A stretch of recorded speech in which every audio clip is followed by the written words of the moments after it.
I say to all the doubters, dude, we are going to energise the country. We're going to get Brexit done on October the 31st. We're going to take advantage of all the opportunities that it will bring in a new spirit of can-do. And we are once again going to believe in ourselves and what we can achieve. And like some slumbering giant, we are going to rise and ping off the guy ropes of self-doubt and negativity.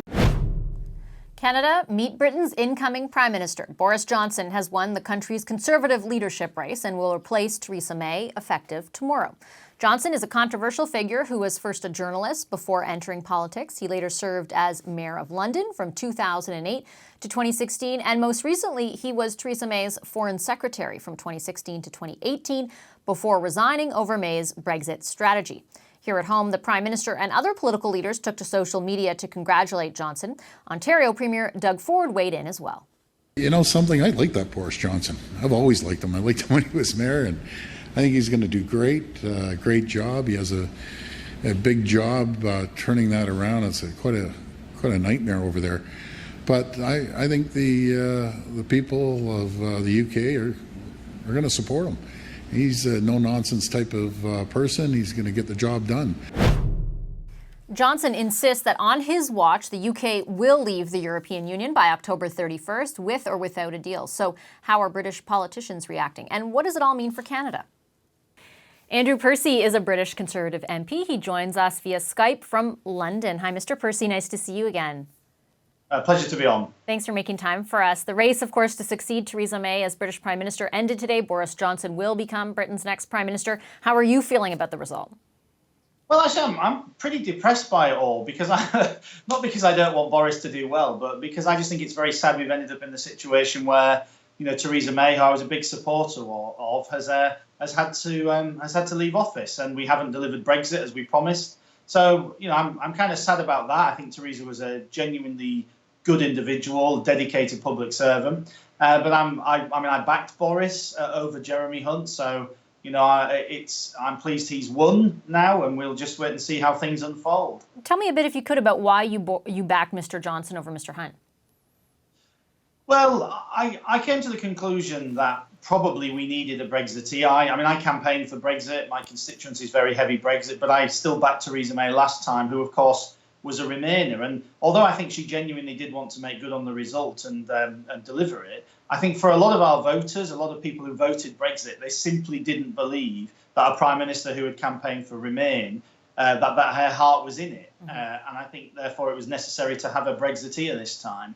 And that's why I decided to back Boris. And on top of that, I also think the fact is this populist wave that's still... Well, Canada seems a bit insulated from that, but for Europe and for America, obviously, this populist wave is still going on. And you know, Boris is a figure who divides, but is also a figure who can reach parts of the public that other politicians can't reach. And I therefore concluded that we have to give it a shot.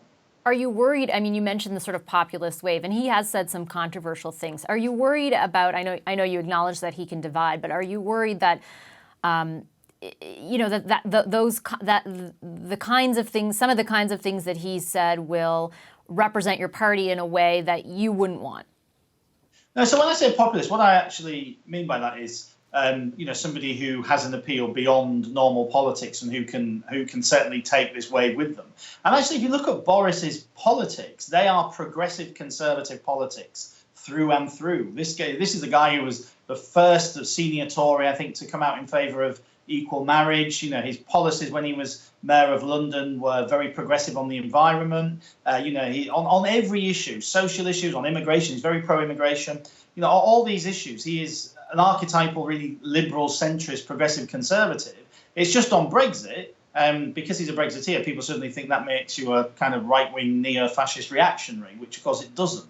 But on every other measure, he is fairly centrist. I mean, he's not Britain's Donald Trump, as he often gets. He and Donald Trump, you know, apart from on Brexit, probably agree on nothing else when it comes to abortion rights, same-sex marriage, immigration, climate change. They have nothing in common.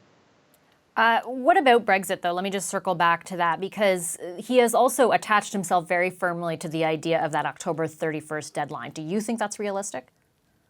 Well, I hope it is, but, you know, as I've said in many interviews today, the Prime Minister might have changed. I've been saying actually for months that the Prime Minister is irrelevant to this process, because we have a Parliament that is deeply agnostic, if not, openly opposed to a no-deal Brexit.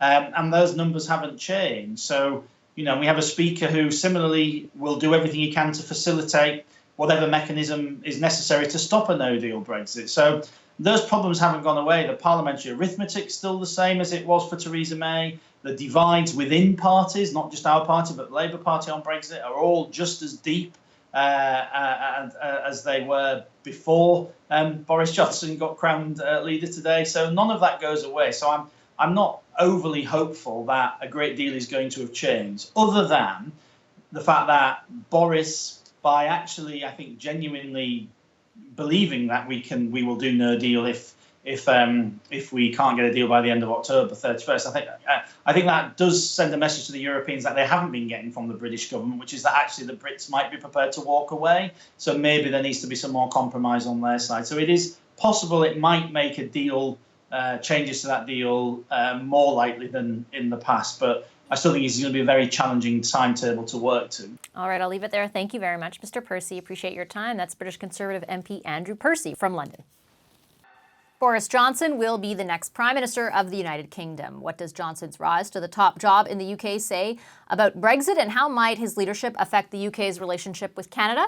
It's time for the Power Panel. In Vancouver, former Conservative Cabinet Minister Stockwell Day. Political consultant and columnist Tiffany Gooch joins us from Toronto, and here with me, political commentator and former NDP MP Françoise Boivin. Hi, everyone. Hey. Nice to see you. Tiffany, I'll start with you. What's your read on this win? Sure. So I'll say this. I was living in England when Boris was mayor in London. And if you would have told me then that one day he was going to be prime minister, I would have never believed you. This is a very interesting timeline we live in right now. But I think in this case, of course, tomorrow after it's officially turned over, this government will be willing to work with whoever is in charge at that point. They'll have to find a way to work with them.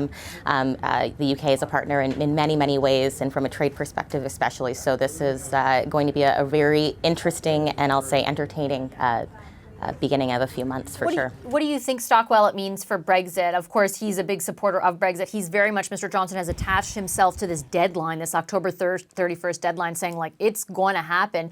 We interviewed Andy Percy, one of his MPs, who indicated, yeah, that's what he's saying, and he's a supporter of Mr. Johnson, but it's not like the makeup of Parliament has changed. And so you may want to speed this thing up, but that might not happen. What do you think? Well, a lot of people are skeptical that he'll have the resourcefulness or the grit necessary to push this through. But he's always been underestimated. Tiffany made an interesting point. She, among many others, probably including myself, years ago, never thought that this man would be prime minister. As a matter of fact, he never thought that himself. He famously once said there was as much chance of him becoming prime minister as him being beheaded by a frisbee. Well, it looks like the frisbee has landed, and I think he is going to continue to surprise people. He's done it since the beginning of his political life. When he got elected, he surprised everybody when he got elected as mayor of London, as a conservative in London. That was a surprise. And then when he got re-elected in 2012, it was by the biggest number, the highest number of votes any politician in British history has ever received for anything. So this is a guy who continues to show that he can actually get stuff done. And when people laugh at the one hand, like we showed the shot there of him riding his bicycle, when he was doing that years ago, that was very out of vogue. And now, of course, it's become very much in vogue. People laughed at him at the time. But the huge private company that makes those bikes available now on the streets, as in many cities, they're actually called Boris bikes, as the nickname. So here's a guy, I think, who comes in and his adversaries underestimate him, and I think there's a chance he just might get some stuff done and surprise people. Yeah, I take Stockwell's point, Françoise, that you would underestimate his capabilities, certainly, and he underestimated his own. But how much agency does the Prime Minister really have here? I mean, the point that Mr. Percy was making is that it's still a pretty divided. I mean, the parties. It's even different than it is here, right? Because not just they're divided among party lines, they're divided within party lines as exactly. well. Yeah. So it's one thing to say by the 31st of October, they'll be out of it, whatever deal or no deal they have. It's another thing to do it. But I think it's going to be a very strong test because he's a man, for a lot of people, of one thing, the Brexit. And his success in that field or not will tell a lot about the fact that if he's just a non-elected prime minister or if his career will be a bit longer as a prime minister. So we'll see how his house of cards will play along inside the British system. It's going to be interesting to see if he has some leadership to bring those people, because it's the message of his win.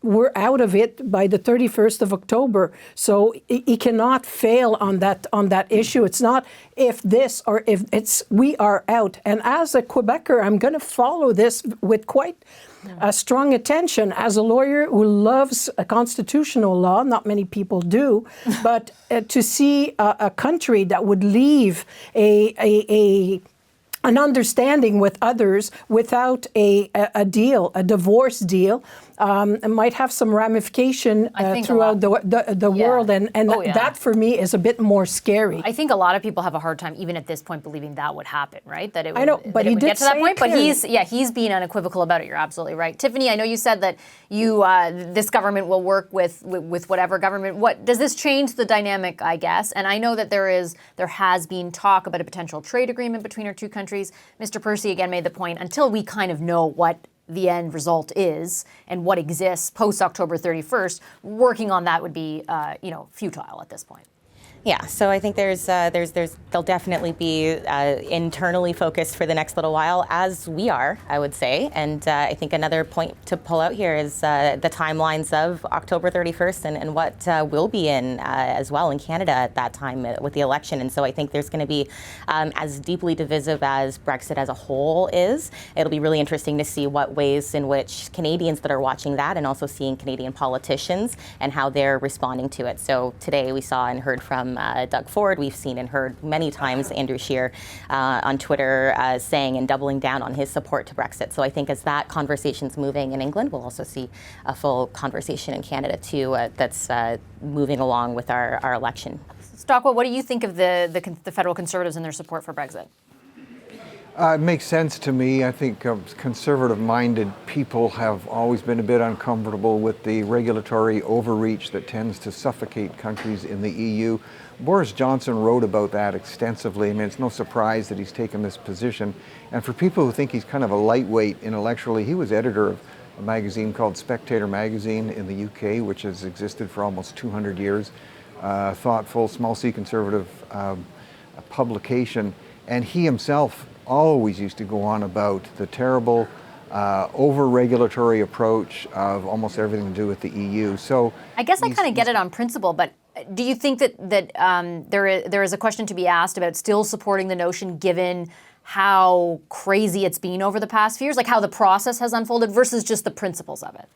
Sure, that's a great take on it. And I think it's important to keep in mind that all of those who predicted the immediate demise of Great Britain, that it would sink into the waves and no longer rule Britannia. Even our former bank governor, Mark Carney, was one of the leading ones. Actually, it appeared at times he was trying to talk down the pound deliberately. That hasn't borne out. The UK is a strong financial center. I think it will continue to do so. It's existed for hundreds of years and taken on all kinds of odds. So I think he's got his head around some of the financial side of the issues. The things have not materialized. And his approach politically actually lends to bringing in both sides of an issue. I was indicated in some of the comment we heard before. And in terms of full disclosure, as we often do on the show, my niece, who lives and has lived in London for years, graduated London School of Economics, used to work for him when he was mayor.